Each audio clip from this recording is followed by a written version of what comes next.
Hello friends, Gayatri క్రియేషన్కు స్వాగతం.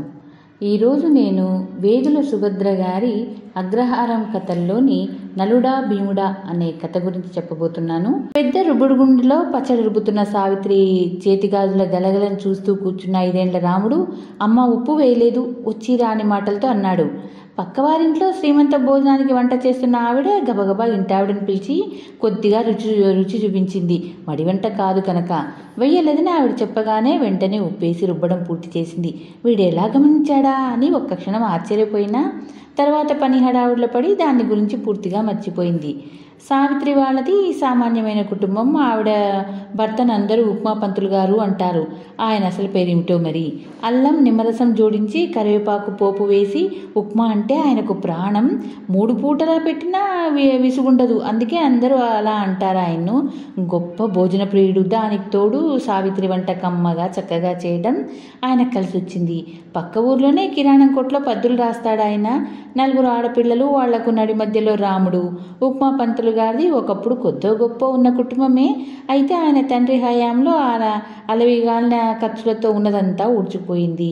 ఎప్పుడో తాతల నాడు కట్టిన పాత ఇల్లు కూలిపోతుంటే వెనుకదంతా కొట్టేసి ముందర పెంకులతో కప్పిన 2 గదులు, వెనుక వాలుగా దింపిన కొబ్బరి ఆకులతో వసరా, చిన్న వంటగది, ఇది వారి నివాసం.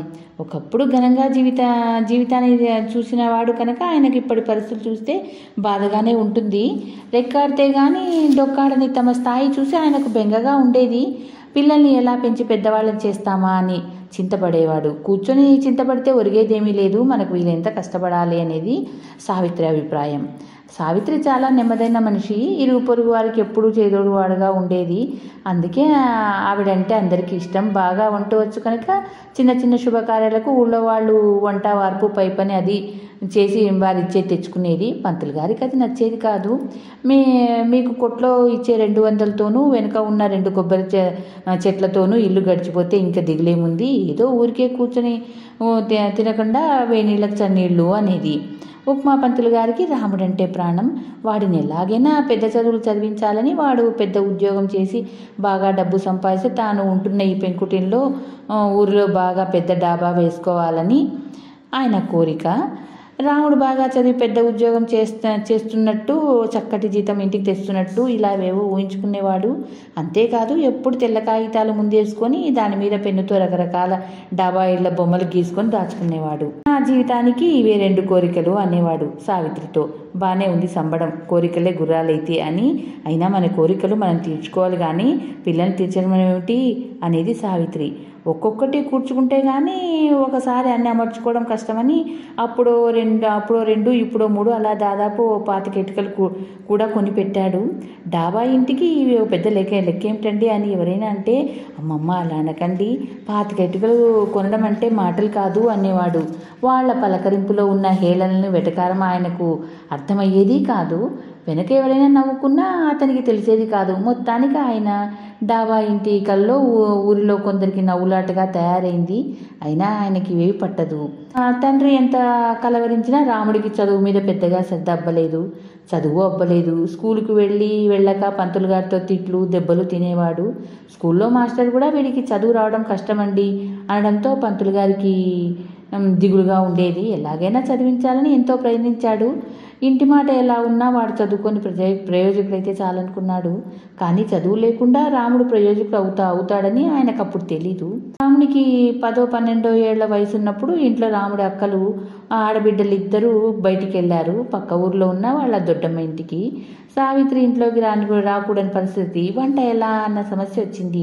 చిన్నవాళ్ళిద్దరూ బాగా చిన్నవాళ్ళు. కనీసం వండి పడేస్తే పొద్దున వండిన పులుసు ఆవకాయ వేసుకొని తినేస్తారు కదా అనుకొని పక్కింటి ఆవిడ కోసం కబురు చేస్తే ఆవిడ ఇంట్లో లేదు. ఇంతలో రాముడు, పోనీ అమ్మా నేను వండనా అన్నాడు. నువ్వా, నీకేం చేతనవుతుందిరా, సాయంత్రానికి అక్కలు వస్తారేలే, పక్కింటి వాళ్ళ సుబ్బులతో దొడ్డమ్మ గారింటి కబురు పెట్టా చూద్దామంది. విన్నవాడు విన్నట్లే లోపలికి పరిగెత్తాడు రాముడు. ఆవిడ వాడి విషయం మర్చిపోయి పిల్లల రా కోసం ఎదురు చూడసాగింది. 7 దాటేసిందేమో, చీకట్లు కమ్ముకునే అంతలో దిగారు పిల్లలిద్దరూ. వచ్చారా, ముందు వంట పని సంగతి చూడండి, మీ నాన్న వస్తూనే ఆకలి అంటారు అంది.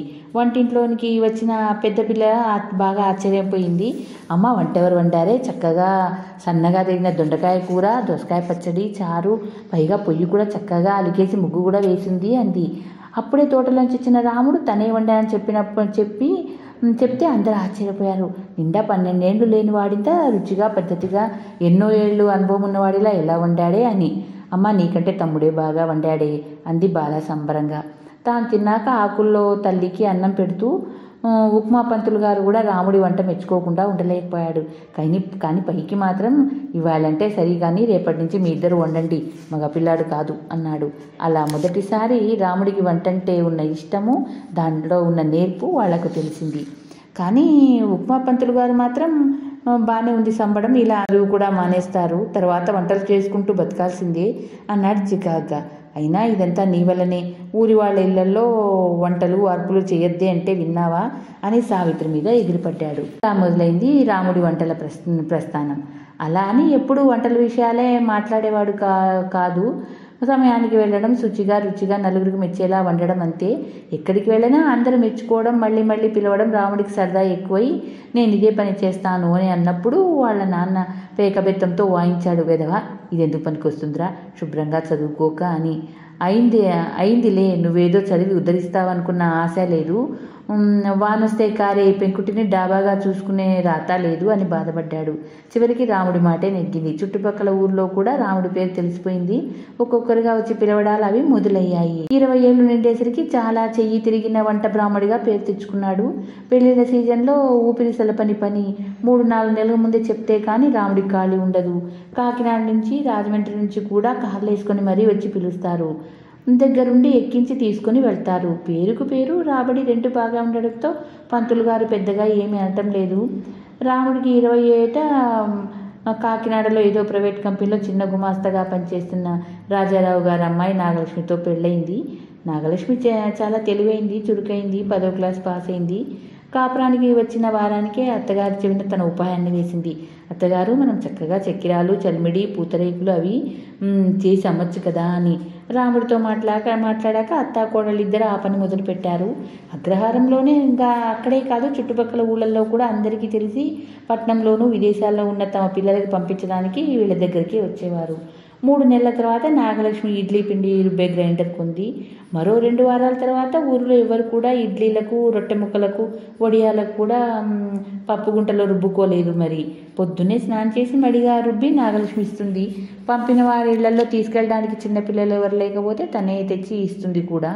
ఇడ్లీ గ్రైండర్ పక్కన చిన్న కాఫీ గింజలు ఆడే మిషన్ తెచ్చిపెట్టింది.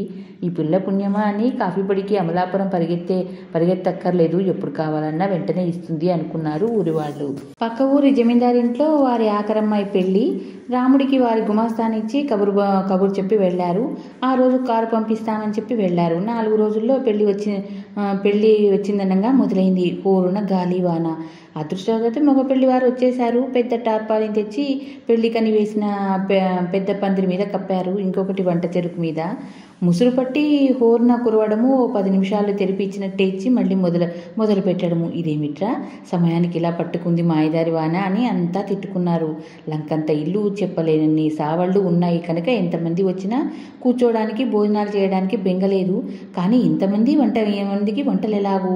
ఊరి వాళ్ళు జమీందారు గారి దగ్గరికి వచ్చి, అయ్యా, ఈ వర్షంలో మిమ్మల్ని ఇబ్బంది పెట్టడం భావ్యం కాదు కనుక ఒక్క పెళ్లినాడు తప్పించి మిగతా రోజుల్లో ఎవరిళ్లలో వాళ్ళు భోజనాలు కానిద్దాం, ఏమంటారు అన్నారు.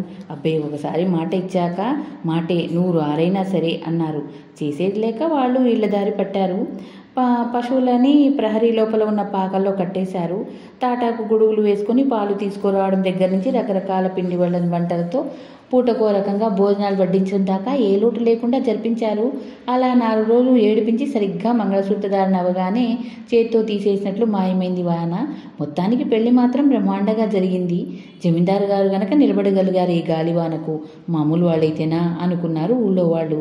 తడికట్టెలు సరిగా మండకుండా విసిగించినా, సమయానికి అనుకున్న కూరలు లేకపోయినా సరే ఉన్న వాటితోనే కొత్త రకరకాలుగా అందరూ మెచ్చేలా వంట చేసి సహనానికి మారుపేరుగా వంటవారందరికీ నాయకుడిగా నిలబడి తన తరపున నిలిపిన రాముడిని ప్రత్యేకంగా బంగారు గొలుసు పట్టుపంచా ఇచ్చి సన్మానించారు జమీందారు గారు.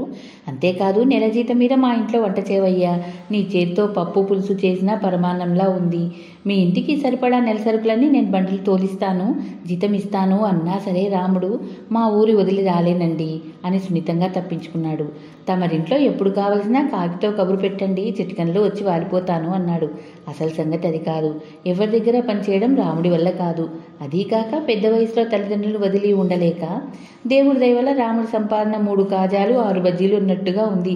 అందుకని తల్లినిక ఎవరిళ్లలోనూ పనికి వెళ్ళడానికి వీలేదన్నాడు. ఇంట్లో అత్తాకోడళ్ళు ఇద్దరు చేసే వ్యాపారానికి ఓ మనిషిని పెట్టుకున్నారు. పనులేవన్నా ఉంటే నువ్వు చూసుకో, అమ్మ కాదు అని నాగలక్ష్మి గట్టిగా చెప్పాడు. పెళ్ళిళ్ళై ఊర్లో ఉంటున్న 2 అక్క చెల్లెళ్ళు కూడా సహాయపడతారు. వేసంగిలో నాగలక్ష్మికి ఇంకో ఆలోచన వచ్చింది. మీరు అత్తయ్య ఊరగాయలు ఇంత బాగా పెడతారు కదా, మనమే పెట్టి ప్యాకింగ్ చేసి అమ్మితే ఎలా ఉంటుంది అని. పిల్లల పెళ్ళిళ్ళు అవి చేశాం, ఇంకా ఎందుకే మనకి రంపటవన్నీ, మీ ఆయన సంపాదిస్తున్నాడు కదా అంది అత్తగారు. రాముడి వంక చూసి నవ్వింది నాగలక్ష్మి. 3-4 సీసాలతో ప్రారంభమైన ఊరగాయలు చిన్న కుటీర పరిశ్రమ స్థాయికి రావడంతో ప్యాకింగ్ మిషన్ పొంది నాగలక్ష్మి ప్యాకింగ్ చేయడం నేర్చుకుంది. ఈ ఏడాది 12 కొడుకు పుట్టాడు రాముడికి. అప్పటికి రాముడికి పెళ్ళై 3 ఏళ్ళయింది. ఓ రోజు రాత్రి ఉప్మా పంతులు గారితో చెప్పాడు, నాన్న రేపు తాపి మేస్త్రిని రమ్మన్నాను, నువ్వు కొంచెం మాట్లాడాలి అన్నాడు. ఇప్పుడు తాపి మేస్త్రి ఎందుకురా అంది సావిత్రమ్మ ఆశ్చర్యంగా. మన పెంకుటిల్లు తీసి డాబా వేయాలంటే నా వల్ల నీ వల్ల అవుతుందా? తాపి మేస్త్రి వద్దు అన్నాడు నింపాదిగా. భోజన ప్రియుడైన పంతులు గారు కూడా ఆ రోజున భోజనం చేయలేదు. రాముడు చెప్పిన కబుర్తో కడుపు నిండిపోయింది. అప్పుడు చెప్పింది నాగలక్ష్మి అత్తగారితో అసలు విషయం. పెళ్ళైన 2వ నాటి రాత్రి రాముడు తనతో చెప్పిన మాటల్ని. నాగు, వంటవాణ్ణి పెళ్లి చేసుకున్నందుకు నువ్వు చిన్నతనంగా ఉందా అని అడిగాడు నాగలక్ష్మి. అలా అనుకుంటే నేను పెళ్లికి ఒప్పుకునేదాన్ని కాదు కదా అంది నవ్వుతూ. అది కాదు, నువ్వేమో 10వ క్లాస్ పాస్ అయ్యావు కదా, చదువుకున్న ఉద్యోగం చేసుకుని ఉంటే బాగుండేది కదా, మీ ఇంటి పరిస్థితి వల్ల ఒప్పుకున్నావేమో అనిపించి అడిగాను అన్నాడు బిడియంగా. చదువుకోవడం కేవలం ఉద్యోగానికే కాదు కదా, మంచి చెడ్డ తెలిసేందుకు, మనుషుల్ని అర్థం చేసుకొని సంతోషంగా బతికేందుకు కాదంటారా అంది. అవునేమో, కానీ మా నాన్నకు నా మీద చాలా ఆశ ఉండేది. నేను పెద్ద చదువుకొని ఉద్యోగం చేయాలని, ఈ ఇంటిని డాబా ఇల్లు చేయాలని. నాకేమో చదువు వంట పట్టక వంట పిచ్చి పట్టుకొని వదలక ఇలా తయారయ్యాను అన్నాడు నవ్వడానికి ప్రయత్నిస్తూ. అంతేనా? ఇప్పుడు మీరు చేస్తున్నది ఉద్యోగం కాదా? సంపాదన బాగానే ఉంది కదా. మామగారి మొదటి కోరిక తీరకపోయినా రెండోది సులువుగా తీర్చవచ్చు అంది. ఎప్పుడో ఆఫీస్లో కూర్చొని పనిచేస్తూ ఉద్యోగం అంటే ఎట్లా? మనకిష్టమైంది మనసు పెట్టి చేసేది కూడా ఉద్యోగమే కదా అంది. పైగా ఇప్పుడు మీరు చేసే పనికి మీరే యజమాని, మీకు ఇష్టమైతే చేస్తారు, లేకపోతే లేదు అంది. మా నాన్నకు ఉన్నట్టే నాకు 2 కోరికలు. నీతో కాకపోతే ఇంకెవరితో చెప్తాను? మా 5గురి కోసం మా చిన్నప్పటి నుంచి ఇప్పటి వరకు ఒక్కలా కష్టపడింది అమ్మ. అమ్మని పెద్ద వయసులో సుఖంగా నాకున్నంతలో మహారాణిలా చూసుకోవాలి. పాత వైభవంలోనూ ఊహల్లోనూ బతికే నాన్న కల డాబా ఇల్లు నిజం చేయాలి. ఈ 2 తర్వాతే మిగతావేవైనా అన్నాడు కొంత ఆవేశంగా. నాన్న చెప్పినట్టు చదువుకొని ఉంటే ఎలా ఉండేదో అనుకున్నాడు స్వగతంగా. తప్పకుండా మనం కొంచెం జాగ్రత్తగా ఆలోచించి ఆదాయం పెంచుకొని పొదుపు చేస్తే 2-3 ఏళ్లలో డాబా వేసుకోవచ్చు అంది ఉత్సాహంగా. అలా ఆ రోజు నుంచి పెద్దవాళ్ళకి చెప్పకుండా నాగలక్ష్మి చెప్పిన పథకం ప్రకారం మలుచుకుంటూ డబ్బు సమకూర్చుకున్నాడు. రేపటి తాపీ మేస్త్రి రాక వెనుక ఉన్న 3 ఏళ్ల జాగ్రత్తను అత్తగారికి వినిపించింది.